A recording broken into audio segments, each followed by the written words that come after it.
Now, an investigation by this programme has found council leaseholders in Lambeth are facing bills of up to £100,000 for building work on former council flats. They say the huge costs are higher than the market rate or due to long-term neglect by the council. Richard Tudor reports. We have new roof above here. You can see Jamie is awaiting a £97,000 bill from Lambeth Council for refurbishment on his ex-council flat. He says the block has seen years of neglect. The roof hasn't been repaired, Lambeth say, at all since the building was built in 1850. The fact that they are doing it now after such a long time period can only prove that the building has been neglected. The state of it obviously isn't in a good enough state right now that they could have not done these works. The place has been falling to bits. Well, there have definitely been times when I've felt like taking my own life, which I don't say lightly at all. I'm on antidepressants as we speak. It's affected everything. It's affected every day. I'm thinking about it, thinking, what can I do? So obviously there's been a knock-on effect with family and friends, relationships. It affects absolutely everything. I've never been in debt in my life before. And it's just such a huge figure. Catherine and Pippa bought their flat in Camberwell 5 years ago and received notice of major works in 2019. They were asked to pay £73,000. It was without any preamble, just a letter in the post with a £73,000 prospective bill at the end of it, which was obviously incredibly alarming, stressful. You're presented with this sort of ruinous sum of money that you're going to be liable for, with no measure of support, explanation, or really much by way of description of what's going to happen. When we got the independent surveyor to come and do a general conditions report and report on what the likely costs associated with the recommended works would be, the total came to just over £130,000, which would be about £11,000 to £12,000 per flat maximum. We've spoken to several leaseholders who didn't want to be on camera but who have faced an array of problems. One was charged twice the market rate, including for doors that the Housing Ombudsman found didn't actually exist.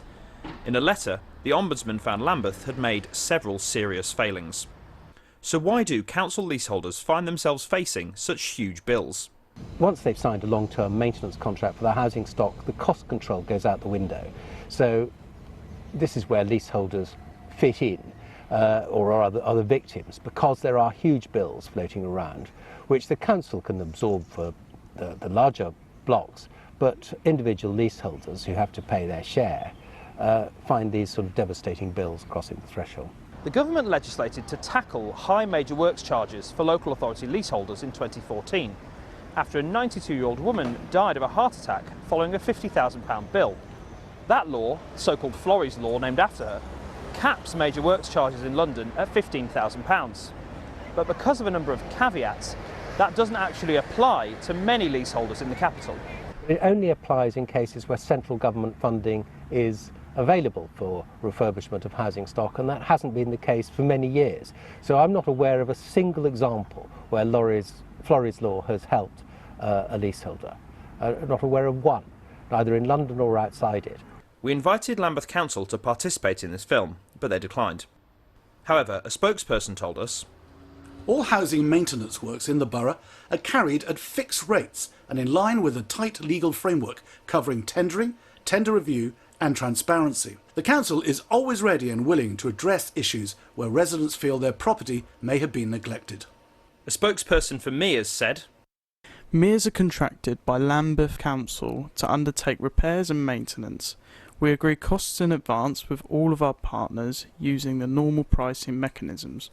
These bills can and have been challenged before at tribunals, but that can't happen until the work is completed and the final bill handed over. So for now, Catherine, Pippa and Jamie are left to wait.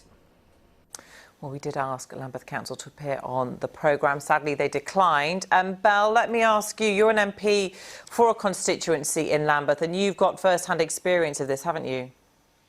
Yes, I do, and obviously the major works bills are crushing. And as you heard, you know, people people really, really do struggle with them. They are such large amounts of money, and you know, I believe Lambeth Council do try where they can, but it's Mears. I noticed that you asked Mears for a comment as well. Mears are an absolutely disgraceful company. I would hope to see them moved as contractors for Lambeth, because their work is not good enough. Quite simply, they charge too much, and they are directly failing residents right across the constituency. And another major problem is this lack of central government funding. We know that through the past decade of austerity, our councils' funding have been cut right down to the bone.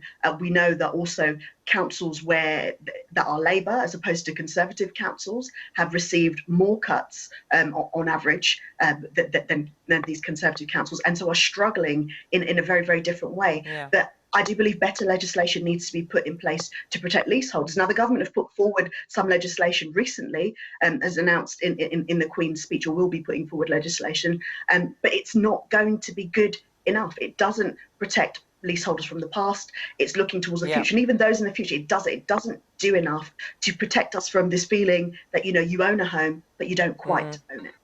Just to make the point that Mears obviously aren't here to defend themselves. Andrew, in the film we heard Jamie talk very graphically about how this has affected his life and his mental health. He's being charged nearly £100,000. It's a staggering amount for repair work on a roof that hasn't been fixed for more than a century. Has Lambeth actually failed to maintain the housing stock that it has here? Whilst I'm full of admiration for Bell's defence of Lambeth Council, the fact is that that's not the opinion of their leaseholders. And they've been particularly... I am a leaseholder of Lambeth Council. Yeah, and they've been particularly... I can give you...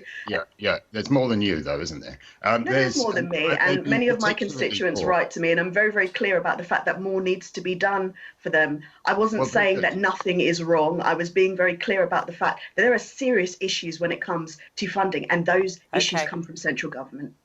Well, no, they don't come from central government. Yes, they do. Lambeth Council is in charge, and Lambeth Council have chosen not to notify their leaseholders well in advance of there being these enormous bills. It's Lambeth Council that is issuing these bills, and it's Lambeth Council that takes its leaseholders to court when they can't afford to pay these ridiculous amounts of money, and they've got to attend to it. Too many councils treat leaseholders like cash cows. There needs to be a reform, absolutely. We need to move forward to a different mode. I mean, for the future, this doesn't help Jamie, but for the future, we need to move to a different form of ownership in London, something like common hold, which doesn't seem to be popular at the moment, but we need to push it forward. And we've got to recognise that leasehold is not the sunny uplands that was sold in the estate agent's documents. It's very difficult. I too am a leaseholder, so we're all in the same. I agree with you. You know, and it is not. Residents need to be protected. Leaseholders need to be protected against these useless amounts of money that are being taken from them day in and day out. So, Andrew, what needs to change? Well, we need to change. First of all, we need to turn common hold from being a nice concept into something that's actual reality. The Mayor of London needs to do more on the homes that he's backing to ensure that those leaseholders of the future will not receive these ridiculous bills.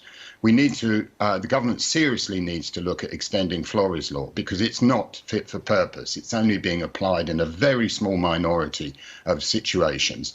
And we need that action pretty much now. And the cladding crisis now has to concentrate the mind of the government on attending to this, because there are too many people who feel like that promise of home ownership has turned into a curse that they wish they'd never embarked upon. Andrew, you say all these things needs to happen now. Do you actually see any genuine impetus from the government to do these things? Well, yes, I do. I think the government's moved certainly on cladding with regard to this. They've identified that money is available there. Not enough, may I say. It doesn't extend to on the cladding side, doesn't extend to buildings under 18 metres. That needs to be completed. They need to ensure that those people are covered as well. But while they're at it, they can look at the form of ownership that is producing these enormous bills. Belle? Yeah, I mean, leaseholders are being absolutely failed in terms of cladding. And we have to remember it was government legislation, well, it was the legislation that was voted down after the Locarno House fire in Camberwell some years before. That created a situation where this type of cladding was allowed to be put on a building like Grenfell. And, you know, since then in East London, more recently, we've seen, you know, the dangers of it, you know, people's homes going up in flames. Well, isn't the very idea of a repeatedly, leasehold just now completely outdated? in my view, it is. I mean, it does feel like a trap.